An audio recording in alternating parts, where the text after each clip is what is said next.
Friends, Saina creative word YouTube ಚಾನಲ್ಗೆ ತಮಗೆಲ್ಲ ಸ್ವಾಗತ.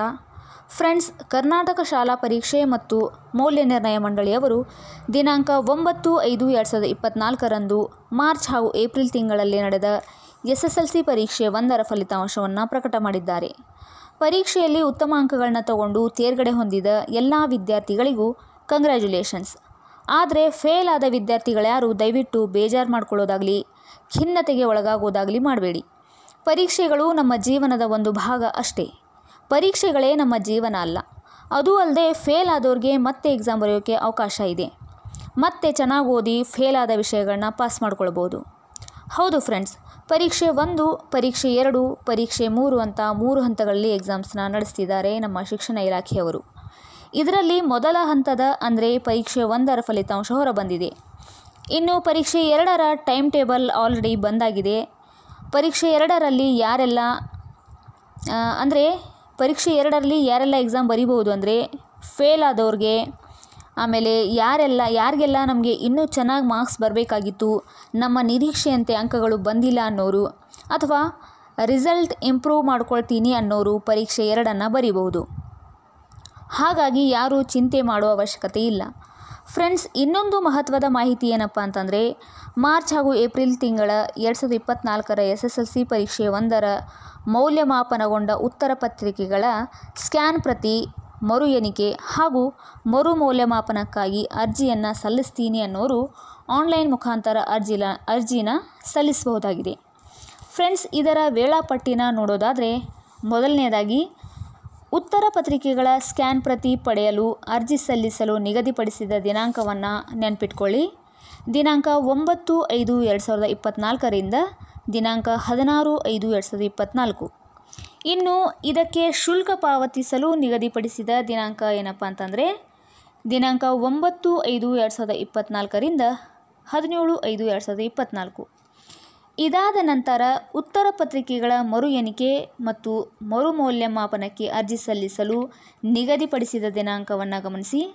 ದಿನಾಂಕ 13/5/2024 ದಿನಾಂಕ 22/5/2024 ಇನ್ನು ಇದಕ್ಕೆ ಶುಲ್ಕ ಪಾವತಿಸಲು ನಿಗದಿಪಡಿಸಿದ ದಿನಾಂಕ 23/5/2024.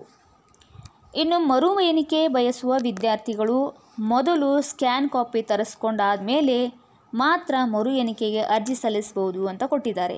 ಅಂದರೆ ಫಸ್ಟ್ ವಿದ್ಯಾರ್ಥಿಗಳು ಉತ್ತರ ಪತ್ರಿಕೆಯ ಸ್ಕ್ಯಾನ್ ಕಾಪಿನ ತರಿಸ್ಕೋಬೇಕು, ಅದಾದಮೇಲೆ ಮಾತ್ರ ಮರು ಎಣಿಕೆಗೆ ಅರ್ಜಿ ಸಲ್ಲಿಸಬಹುದು ಅಂತ ಕೊಟ್ಟಿದ್ದಾರೆ. ಫ್ರೆಂಡ್ಸ್, ಈ ಸ್ಕ್ಯಾನ್ ಪ್ರತಿ ಮತ್ತು ಮರು ಮೌಲ್ಯಮಾಪನಕ್ಕೆ ಫೀಸ್ ಎಷ್ಟಿದೆ ಅಂತ ನೋಡೋದಾದರೆ, ಸ್ಕ್ಯಾನ್ ಪ್ರತಿ ಒಂದು ವಿಷಯಕ್ಕೆ 400 ಪ್ಲಸ್ 10 ರೂಪಾಯಿ ಸೇವಾ ಶುಲ್ಕ, ಟೋಟಲ್ ಆಗಿ 410.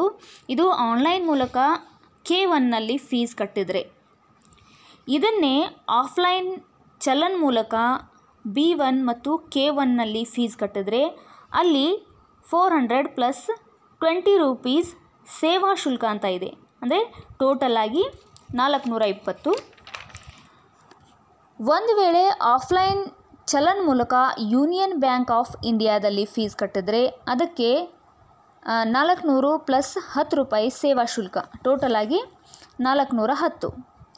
ಇನ್ನು ಮರು ಮೌಲ್ಯಮಾಪನ ಒಂದು ವಿಷಯಕ್ಕೆ ಆನ್ಲೈನ್ ಮೂಲಕ K1ನಲ್ಲಿ ಫೀಸ್ ಕಟ್ಟಿದ್ರೆ 800 ಪ್ಲಸ್ 10 ರೂಪಾಯಿ ಸೇವಾ ಶುಲ್ಕ, ಟೋಟಲ್ ಆಗಿ 810 ರೂಪಾಯಿ ಇದೆ.